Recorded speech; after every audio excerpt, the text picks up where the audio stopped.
तो डरे हैं। अच्छा, डरे हैं। हाँ, और तुम नहीं डरे हो? हम कभी डरते नहीं। क्यों? तुम नहीं डरते? हमें क्या भय? अच्छा, अभी राजाओं के सामने आवाज नहीं हमें निकल पता रही। है हमारी ऊपर जिसकी कृपा है वो कृपा। उसके बल से बड़ा किसी का बल हो ही नहीं सकता। अच्छा, हमें डरने की कोई आवश्यकता नहीं। लेकिन राजा डरे, बेचारे सोच रहे पता ना आ जाओ आप भी, इनको भी जगाओ। कब फरसा चटकने लगे। ये कौन सो रहा है, इसको जगाओ। अरे चलो, अब वो कोई यात्रीगण है, सोने कोई बात दो। नहीं, आ जाओ आप लोग, तीनों लोग ऐसे बैठो। कौन सी बात? ठीक ठीक ठीक है। हाँ, जो यंत्र लगा है प्रसारण हो रहा है दूर दूर तक। इनका यंत्र लगा है और ये तंत्र के माध्यम से सो रहे हैं। वो सोच रहे हैं कि यंत्र तो लगे। चलो, हाँ, यंत्र जग रहा है, हमें जगने की कोई आवश्यकता नहीं है। आ जाओ आप लोग भी, आ जाइए, आइए इधर आइए। चलो आ जाएंगे। आइए, ध्यान हमारी ओर लाइए आप लोग। महात्मा जी कह रहे हैं, रेन बालक काल बस बोलत तो ही न संहार, धनु ही सम त्रिपुरार धनु विदित सकल संसार। रे राजा के लड़के, तू संभाल कर नहीं बोल रहा। संभाल कर क्यों नहीं बोल रहा? क्योंकि तू काल के वश में है। और जब व्यक्ति काल के वश में होता है तो बुद्धि का विनाश हो जाता है। व्यक्ति ये नहीं समझ पाता है कि ये अच्छा है और ये बुरा है। और सिद्धांत भी है, विनाश काले विपरीत बुद्धि। जब व्यक्ति काल के वशीभूत होता है तो ये भूल जाता है क्या अच्छा है क्या बुरा है, क्या करना है क्या नहीं करना है, क्या बोलना है क्या नहीं बोलना है। तो पहली बात तो ये बता दूं कि महाराज, संसार में कुछ ऐसे भी हैं जो काल के वशीभूत नहीं हो सकते। जैसे 7 लोग संसार में ऐसे हैं जो काल के वश में नहीं, वो अपने वश में है। 7 चिरंजीवी हैं, वो काल के बस में नहीं है ना, बहुत अच्छी बात है। वो काल के वश में नहीं है। और उनमें स्थान आपका भी है। 8वें है महात्मा मार्कंडे। तो कुछ ऐसे लोग हैं जो काल के वशीभूत नहीं है। ये पहले से भगवान की कृपा है। अब भगवान की कृपा से ये महापुरुष चिरंजीवी हो गए, काल के वश में नहीं है, चिरंजीवी है। समय आएगा काल के वशीभूत न होकर ये अपने आप को भगवान में समर्पित कर देंगे और मुक्त हो जाएंगे। यही नहीं, कुछ ऐसे भी और लोग हैं जो भगवान के कृपा पात्र बन गए और वो भी कभी काल के वशीभूत नहीं हो सकते। वो कौन लोग हैं? जो नित्य प्रति भगवान का ध्यान करते हैं, भगवान का गुणगान करते हैं, भगवान की तपस्या करते हैं, भगवान की लीला देखते, भगवान की कथा सुनते नित्य प्रति। ऐसे लोग कभी काल के वशीभूत नहीं हो सकते। भगवान कहते हैं अगर व्यक्ति नित्य प्रति मेरे गुणगान करता है, मेरा भजन करता है, उसको काल कभी नहीं सताता है। और सिद्धांत है मानस का, कब हूं काल न व्यापे तो ही काल तुम्हें कभी नहीं व्यापेगा। कब तक? बोले सुमरेऊ भजेऊ निरंतर मोही।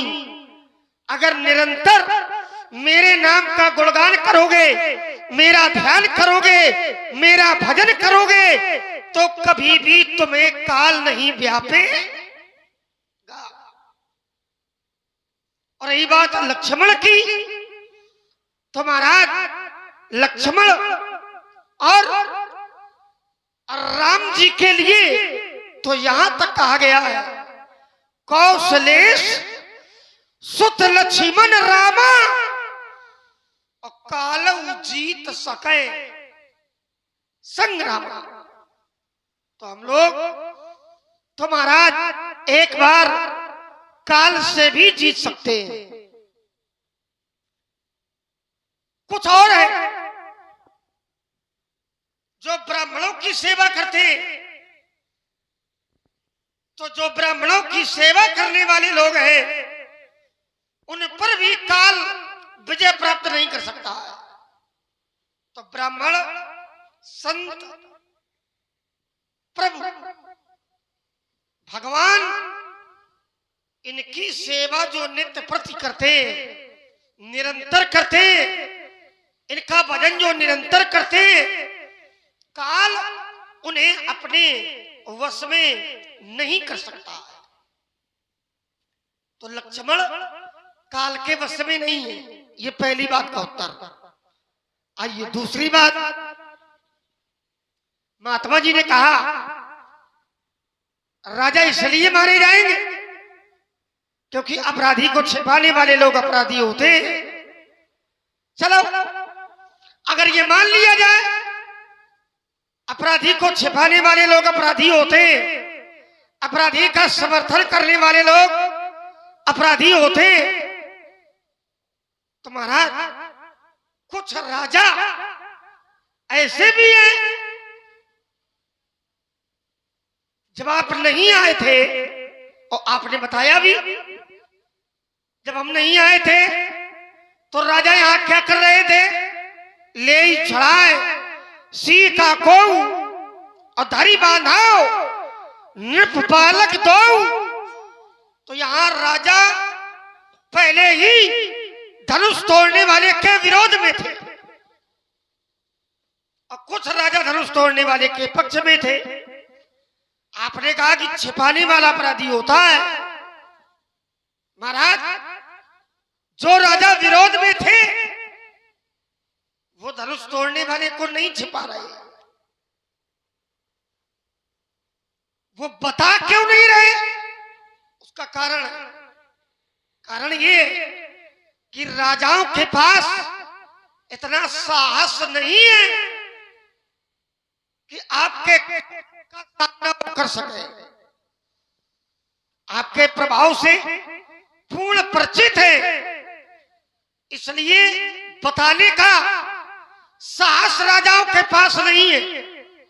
लेकिन है वो धनुष तोड़ने वाले के विरोध में।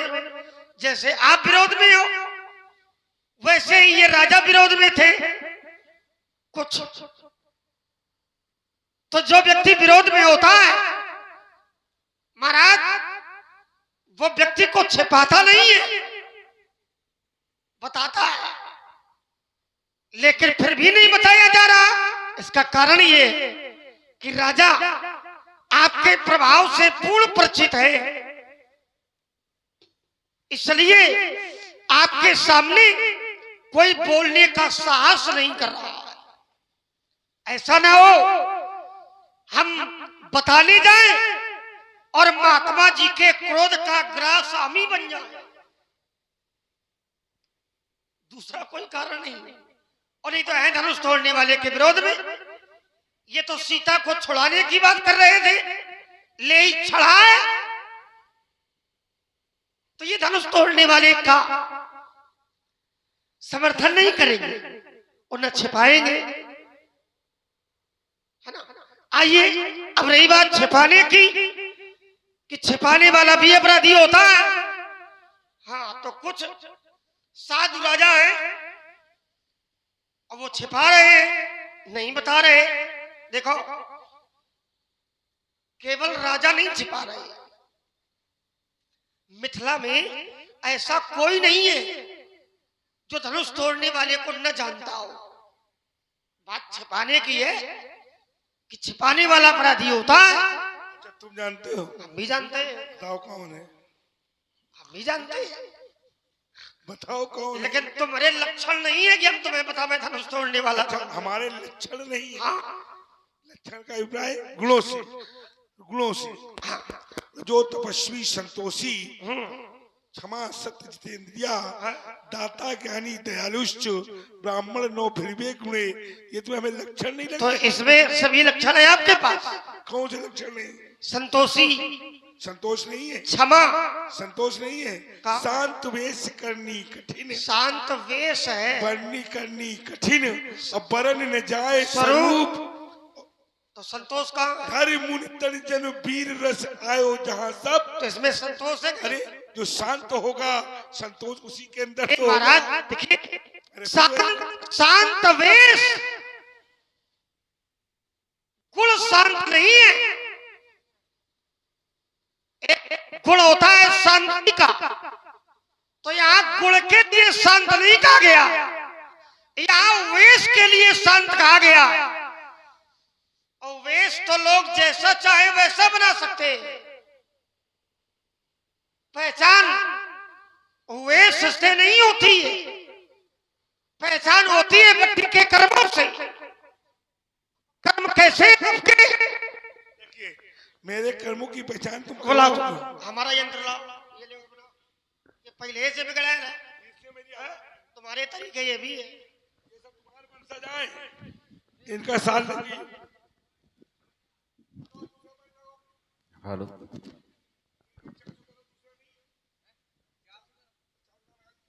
दूसरा दे दो, ये तो लीड बदल दो, है ना। आइए तुम वहां करो, हम यहाँ देखते हैं। तो कहने का तात्पर्य कि महाराज व्यक्ति की पहचान व्यक्ति के कर्मों से होती है। और कर्म आपका कैसा है? तो महाराज करनी कठिन, करनी बहुत कठिन है, कहा नहीं जा सकता कितनी कठिन है। और संतों की करनी कठिन नहीं होती है, ब्राह्मणों की करनी कठिन नहीं होती है। इनकी करनी बड़ी सहज होती है, निर्मल होती है, क्योंकि इनका हृदय ही निर्मल होता है। साधु चरित, शुभ चरित कपासु, कपास कपास की तरह उज्जवल होता है। संत हृदय नवनीत समाना, नवनीत से भी बढ़कर के संत का हृदय होता है। तो तुम्हारे पास ये गुण नहीं है। और अगर क्षमा का गुण है तो फिर धनुष तोड़ने वाले ने कोई अपराध नहीं किया, और अपराध भी अगर किया है तो फिर भी आपको क्षमा कर देना चाहिए। ये गुण होता है क्षमा का। क्योंकि भगवान भी कहते हैं अगर ब्राह्मणों का भी द्रोही है और मेरी शरण में आ जाए तब भी मैं उसे क्षमा कर दूंगा। कोटि विप्रबद लागी जाहू तो आए शरण तजिए नहीं ताहू। सन्मुख होए जीव मुई जबही तो जन्म कोटि अग्नासो तबही। ये गुण होता है क्षमा का। आप धनुष तोड़ने वाले को शत्रु मान रहे हो, जानकारी नहीं हो पा रही तो पृथ्वी पलटने की बात कर रहे हो, तो कैसे मान लिया जाए कि करनी आपकी सरल है। इसलिए व्यक्ति की पहचान व्यक्ति के वेश से नहीं बल्कि कर्मों से होती है। तो अगर छिपाने वाले सब हैं छिपा सब रहे तो महाराज फिर अपराधी भी सब हैं, और जब सब अपराधी हैं तो फिर मारने का निर्णय सबके लिए होना चाहिए। ये केवल राजा क्यों मारे जाएंगे, ये बात समझ में नहीं आ रही। आइए तीसरी बात, आपने कहा कि लक्ष्मण कुछ स्थान ऐसे जहां माता पिता गुरु और प्रभु की वाणी पर ध्यान न दिया जाए तब भी कोई दोष नहीं लगेगा। देखिए महाराज, संसार में कुछ नियम होते हैं और कुछ अपवाद होते हैं। नियम क्या है, अपवाद क्या है? माता पिता गुरु प्रभु की वाणी मानी जाए, इनके आदेश का पालन किया जाए, ये नियम, ये नियम है। क्योंकि भगवान भी कहते सोई गुणक सोई बड़भागी, जो पितु मातु बचन अनुरागी। ये परमात्मा की वाणी है, अब परमात्मा की वाणी ही नियम है। तो माता, हाँ सिद्धांत है वो, माता पिता गुरु प्रभु की वाणी माननी चाहिए, ये नियम है। शंकर जी भी कहते हैं कैसे जदपि उचित अस नाही, पर नाथ बचन पुनि मेट न जाही। मात पिता प्रभु गुरु के बानी, और बिना विचार करी सुख जानी। उचित के अनुचित किए विचारू, धर्म जाई सिर पातक भारू। माता पिता गुरु और प्रभु की वाणी पर विचार नहीं करना चाहिए, ये नियम शंकर जी का है।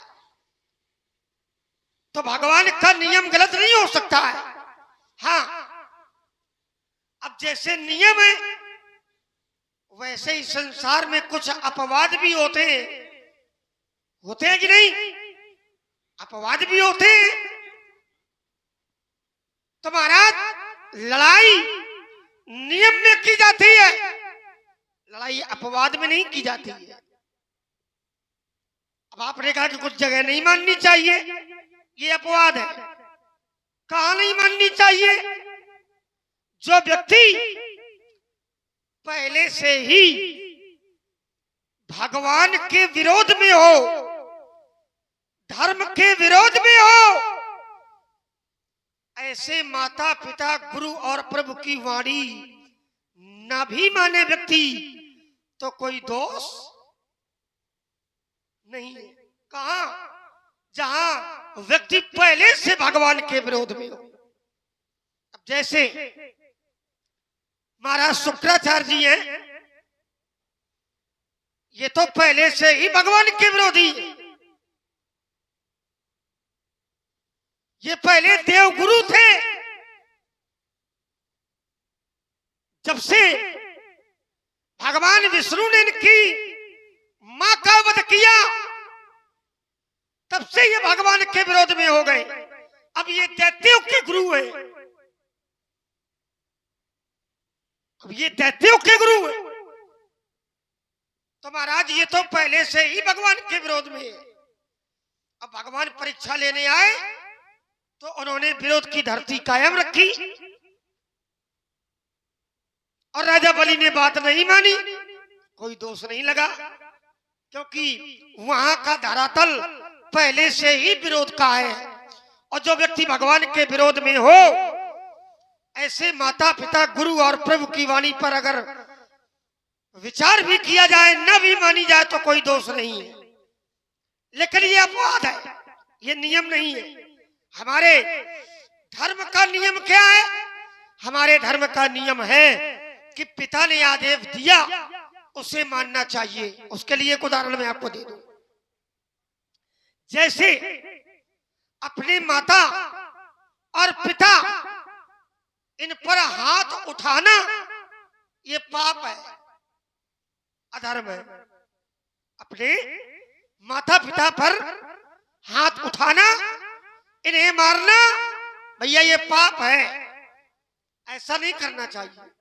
लेकिन अगर पिताजी का आदेश हो जाए माता के कर्म देखकर कि माता को मारो, अगर पुत्र पिताजी के आदेश से मां को मारता भी है तब भी पुत्र को दोषी नहीं कहा जाएगा, क्योंकि ये हमारे यहाँ का धर्म है। माता, पिता, प्रभु, गुरु। अब जैसे ध्यान देना, परशुराम जी ने अपनी मां को मारा, भैया परशुराम जी ने अपनी मां को मारा। यद्यपि मां को मारना पाप है,